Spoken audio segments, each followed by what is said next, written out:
무더위가 한풀 꺾이고 나면 서서히 불을 밝히는 남포동 골목.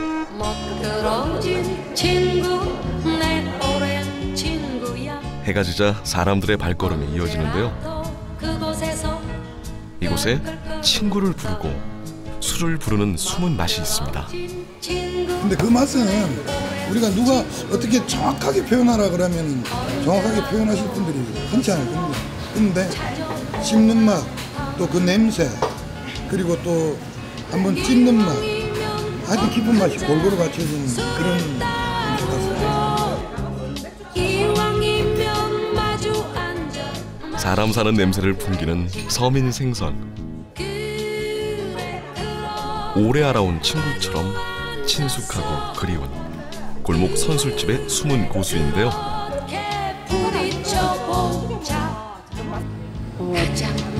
한 30년은 됐죠. 제가 시작할 때부터 남학스를 했으니까요.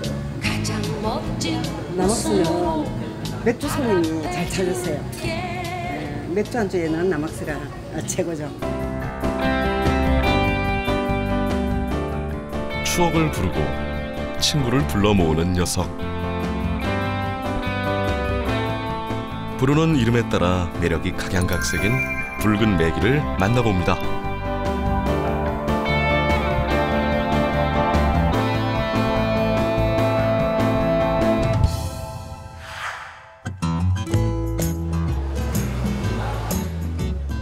더운 날씨에 제철을 만난 부산 건어물 시장. 바다가 선사한 멸치부터 국민 간식 오징어, 황태까지 나름 한 한 주 한다는 녀석들을 제치고 그 권위에 도전하는 스테디셀러급 건어물이 있습니다. 아무래도 생물이 지금 물량 자체가 적게 나고 그리고 제가 보기에는 생물 자체는 좀 이래 물러요. 살이 물르고 말려서 먹으면 더 맛이 생물보다 더 많이 나기 때문에 아마 말려서 먹지 않나, 그렇게 시작이 되지 않나 싶습니다. 네. 여름철 비수기를 맞은 수산시장은 생선도 찾는 이들도 적어 한산하기만 한데요. 그나마 저거라고도 불리는 눈볼대가 여름바다 체면치레를 해줍니다. 이맘때 눈볼대와 함께 상전을 차지하던 녀석이 또 있는데요.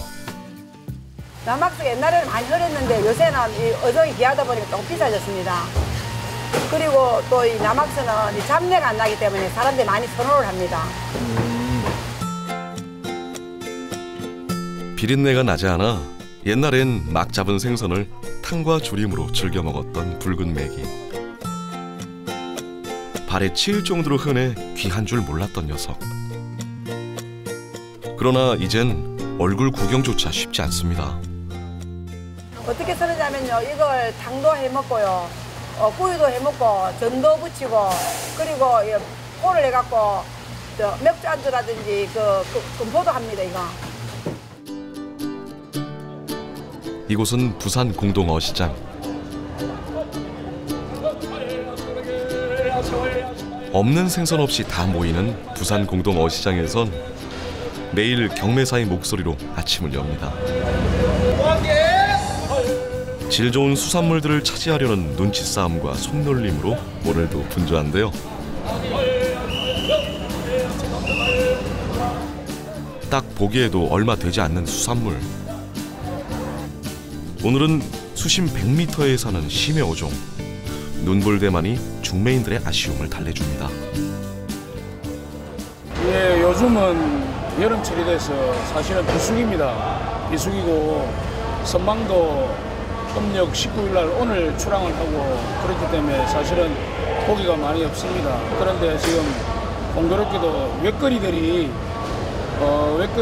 저인망 웻거리들이 지금 눈볼대라고 저거 그 어종을 많이 잡아오고 있는 중입니다. 붉은 빛깔로 물든 어시장 한켠에 생소한 녀석도 보입니다.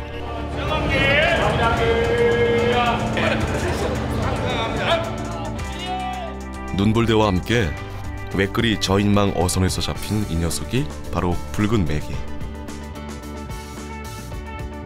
수심 100m 이하, 심해에서 사는 첨치목 첨치과 어종인데요. 가을부터 많이 잡히는 녀석이라 지금은 양이 턱없이 부족하지만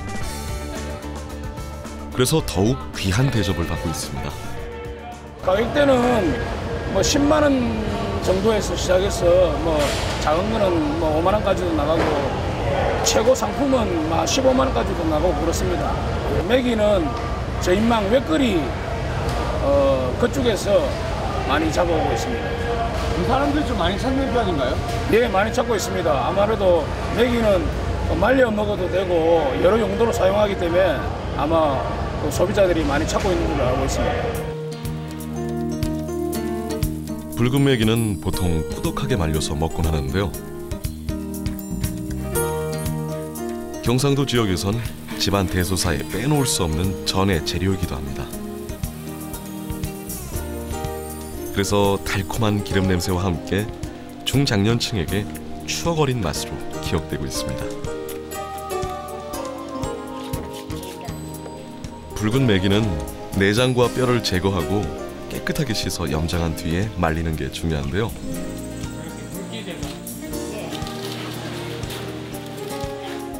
이때 다른 생선과 차이점이 있습니다. 붉은 메기는 염장 시간이 짧아서 소금량을 잘 맞추는 것부터 제때 세척하는 것이 중요합니다. 그때서야 비로소 건조 준비가 끝나죠. 지금 이 상태에 이 날씨에 제일 최고 생선하기가 제일 힘드는 작은 게 이 뻐끔이 많이 남아서 여기 이제 뭐 뻐끔 여기 좀 안 나오면 이제 간이 옳게 된 상태가 돼요. 생선 염장 30년. 그 세월이 이제는 눈치만 봐도 염장과 건조하는 때를 짐작하게 합니다. 건조하는 방법 외에도 붉은 메기 껍질을 벗긴 후 포를 떠서 먹기도 하는데요.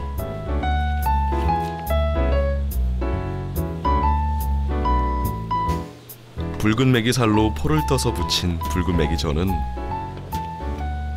명태전, 민어전 앞에서도 전혀 기죽지 않는 부드럽고 담백한 맛을 자랑합니다. 이제 잡아갖고 창자 빼고 다 모양 들어갖고 살을 얼려가지고 그래가지고 이제 이 포를 살살 떠야 포가 제대로 상태로 나오죠. 남아서 포는 이걸 할 때 전 뜰 때 떠갖고 소금을 헤쳐놓으면 생선 맛이 변해비고 이거는 싱거봐야 되니까 이제 전 지질러 볼 때 밀가루 헐철 끓일 때 살살 해가지고 끓여갖고 이제 달걀 배갖고 뭉쳐 끓여갖고 올려야 돼. 네. 지금 이 상태에서 소금을 살살 넣는다 해도 맛이 없어 이거는. 붉은 메기는 얼려서 포를 뜨기도 하지만 그보다는 해풍에 말려서 이용하는 방법이 가장 보편적인데요. 어떤 용도로 사용하느냐에 따라서 염장하는 소금 비율도 시간도 조금씩 달라집니다. 생선마다 차이는 있습니다. 염장하는 시간이.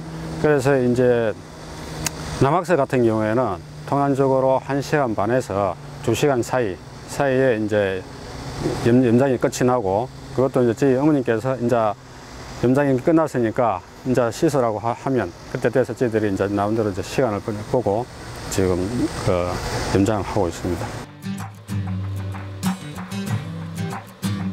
골고루 염장이 된 붉은 메기를 속살까지 꾸덕하게 말리기 위해선 바람이 잘 통해야 합니다.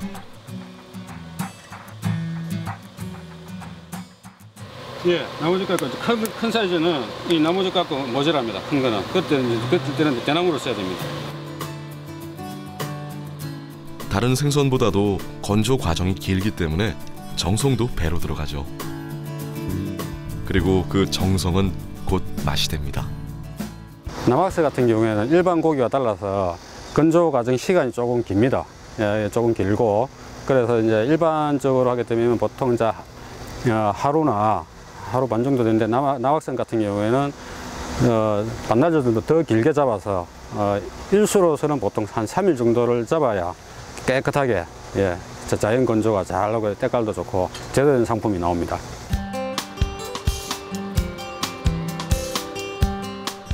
남해바다 해풍에 3일간 꼬들꼬들하게 잘 말린 붉은 메기.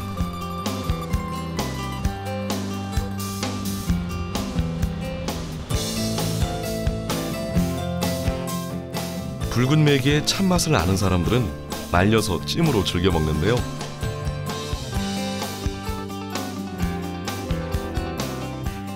아무 양념 없이 조리해도 그 자체로 훌륭한 밥 반찬이자 간식거리가 되어줍니다.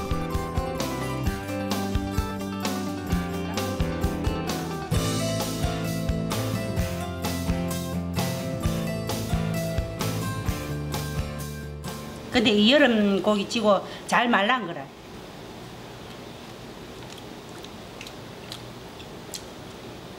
이 남학생은 생선이 비린내가 없습니다. 비린내가 나지 않고 이 맛이 참 담백하고, 그래서 일반 요 평상시에도 이 남학생을 반찬용으로 참 많이 사용을 합니다. 오늘의 붉은 메기 명성을 잊게 한 말린 붉은 메기를 노릇하게 구워낸 붉은 메기 구이 또한 빼놓을 수 없습니다. 기름에 옛날에는 튀기는 방법도 있었는데 지금은 기름을 모두 다 많이 선호하지 않잖아요. 그러니까 그냥 그릴에 그냥 구워서 이렇게 찢어가지고 이렇게 드리거든요. 그래 마요네즈에다가 고추장 조금 넣어가지고 이렇게 같이 버물로 이렇게 찍어서 드시면 이 남학새가 굉장히 고소해요. 씹으면 씹을수록 이렇게 씹는 맛도 있고 굉장히 고소함을 느껴요. 그러니까 맥주가 당기죠. 어느샌가 맥주 안주하면 오징어, 쥐포, 노가리보다도 남학스라고 불리는 붉은 메기가 친숙해졌는데요.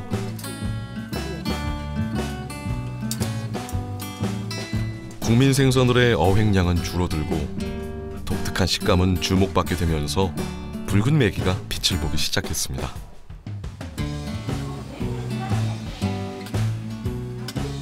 저 같은 경우에는 이렇게 바삭하기도 하지만 집에서도 물을 묻혀가지고 냉동실에 이렇게 넣어놨다가 이렇게 얕은 불에 살짝 구워가 먹으면 담백해요. 그러니까 간식으로도 좋아요. 집에서는 먹으면. 쥐포 같은 거 이런 거는 사실 조미료가 엄청 많이 들어가고 그렇지만은 이거는 그런 게 없으니까 훨씬 애들 먹기 좋죠. 애들 또 찢어가지고 이렇게 먹기는 오징어보다 더 좋은 것 같아요. 저는 먹으면. 다른 생선과 달리 조미료 없이 본연의 맛으로 승부하는 붉은 메기.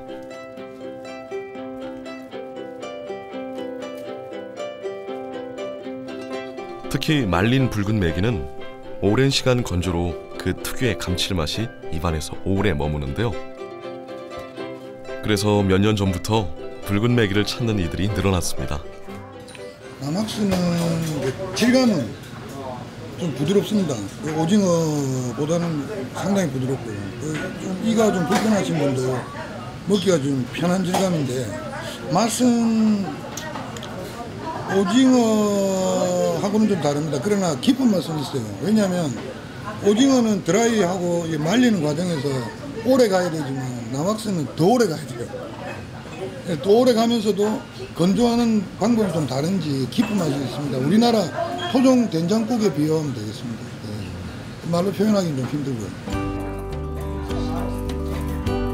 별다른 간이나 양념 없이 구워내고 마요네즈, 고추장과 곁들이면 또 다른 즐거움을 선사하는 추억의 먹거리. 씹으면 씹을수록 빠져들게 되는 오묘한 맛에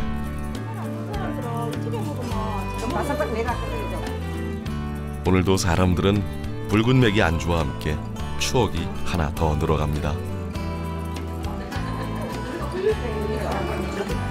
그야말로 추억과 술, 그리고 친구를 부르는 친숙한 생선이 된 셈이죠.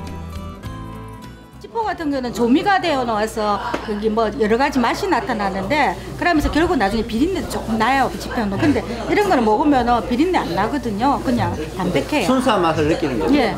나머지는 조미된 조미료 맛이나 첨가물의 맛을 느끼는데 이는 이 자체의 그 생선 맛 그 맛을 느낄 수 있으니까 비린내가 안 나요. 좋은 거죠, 이게.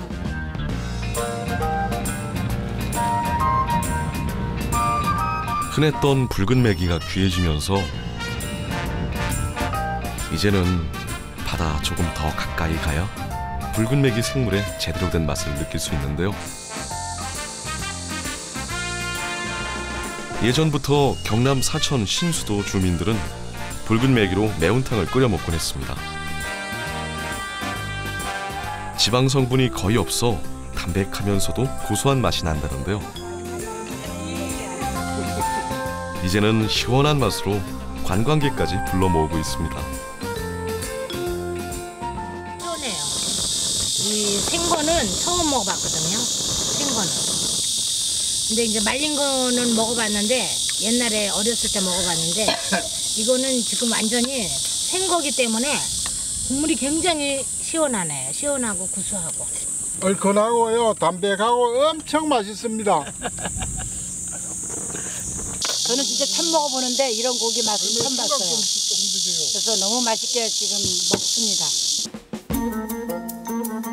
붉은 메기 생물은 육질이 담백하고 맛이 좋아 탕뿐만 아니라 조림으로 요리해도 일품인데요. 붉은 메기 요리는 비교적 간단합니다.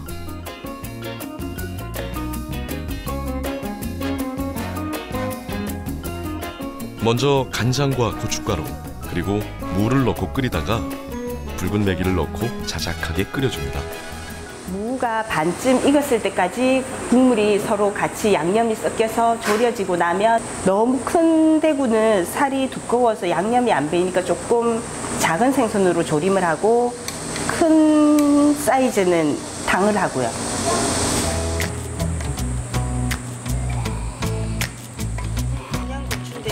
매운 거 싫어하시는 분들은 안 넣으셔도 되고 매콤한 걸 좋아하시는 분들은 조금. 동의보감에서는 붉은 메기가 독이 없고 기운을 크게 보한다고 기록돼 있을 정도. 특히 술을 마신 후 숙취에도 도움이 되는 효자 어종입니다.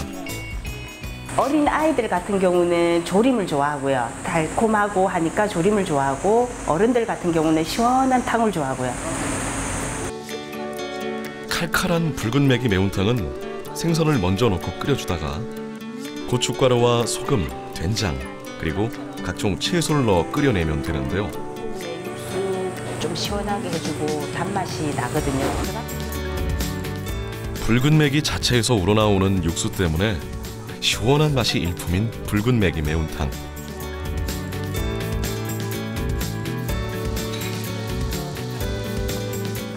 기호에 따라서 후추나 쑥갓을 넣어도 색다르게 즐길 수 있습니다.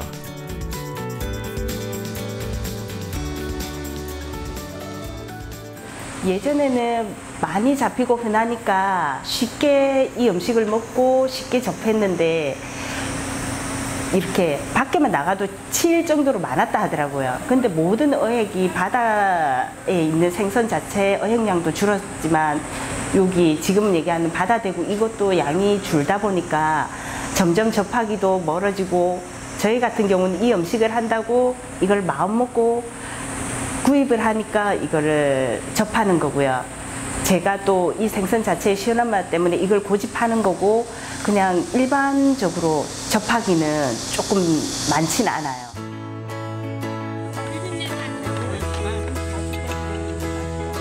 밥상의 터줏대감에서 이제는 찾아 나서야만 맛볼 수 있는 귀한 생선, 붉은 메기. 시원함과 담백함으로 사람들의 입맛을 사로잡았던 생선. 잘 말린 붉은 메기에 문득 친구가 그리워집니다.